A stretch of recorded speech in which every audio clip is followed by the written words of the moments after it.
ಬೆಂಗಳೂರು ಗ್ರಾಮಾಂತರದಲ್ಲಿ ಈ ಬಾರಿ ಡಿಕೆ ಸುರೇಶ್ ಅವರು ಸಹ ಈ ಬಾರಿಯೂ ಕಣಕ್ಕೆ ಇಳಿದಿರುವಂತಹದ್ದು. ಇನ್ನು ಡಿಕೆ ಸುರೇಶ್ ಅವರ ವಿರುದ್ಧ ಡಾಕ್ಟರ್ ಮಂಜುನಾಥ್ ಅವರನ್ನ ಕಣಕ್ಕಿಳಿಸಲಾಗಿದೆ ಮೈತ್ರಿ ಅಭ್ಯರ್ಥಿಯನ್ನಾಗಿ. ಇನ್ನು ಡಿಕೆ ಸುರೇಶ್ಗೆ ಮತವನ್ನ ಹಾಕಬೇಕು ಅಂತ ಹೇಳಿ ಡಿಕೆ ಶಿವಕುಮಾರ್ ಅವರು ಧಮಕಿ ಹಾಕಿರುವಂತಹ ಆರೋಪದ ವಿಚಾರಕ್ಕೆ ಸಂಬಂಧಪಟ್ಟಂತೆ ಬಿಜೆಪಿ ಚುನಾವಣಾ ಆಯೋಗಕ್ಕೆ ಕ್ರಮವನ್ನು ತೆಗೆದುಕೊಳ್ಳೋದಕ್ಕೆ ಆಗ್ರಹಿಸಿ ದೂರನ್ನು ಸಹ ದಾಖಲು ಮಾಡಿರುವಂತಹದ್ದು.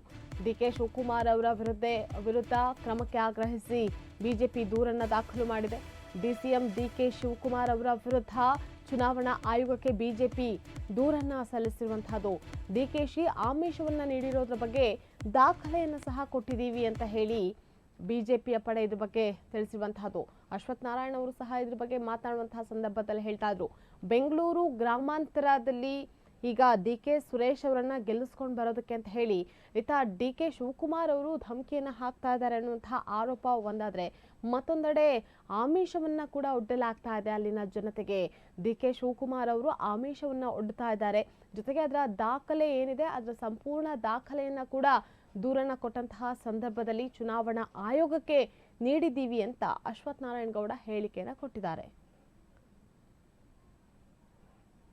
ಪಡ್ಕೊಳ್ಳೋಕ್ಕಾಗಲ್ಲ ಮತ್ತು ಕಾಂಗ್ರೆಸ್ ಗ್ಯಾರಂಟಿ ಇದನ್ನು ವೈಲೇಷನ್ ಆಗುತ್ತೆ ಅನ್ನೋಂಥದ್ದು ಭಾಳ ಸ್ಪಷ್ಟವಾಗಿ ಒತ್ತಾಯವನ್ನು ಮಾಡಿದ್ದೀವಿ.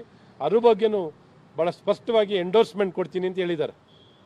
ನಾವು ಹೇಳ್ತಾ ಇದ್ದೀವಿ ಇದು MCC ವೈಲೇಷನ್ ಇಂಡ್ಯೂಸ್ಮೆಂಟ್ ಅಂತಲೇ ಭಾಳ ಸ್ಪಷ್ಟವಾಗಿ ಎಲೆಕ್ಷನ್ ಕಮಿಷನ್ಗೆ ತಿಳಿಸಿದ್ದೀವಿ. ಕಾಂಗ್ರೆಸ್ ಗ್ಯಾರಂಟಿ ಕಾರ್ಡ್ ಅಂದ್ರೇನು? ಇದೇನು ಸಂಕಲ್ಪ ಪತ್ರ ಮ್ಯಾನಿಫೆಸ್ಟೋ ಅಂತ ಹೇಳ್ತಿಲ್ಲ ಇವರು.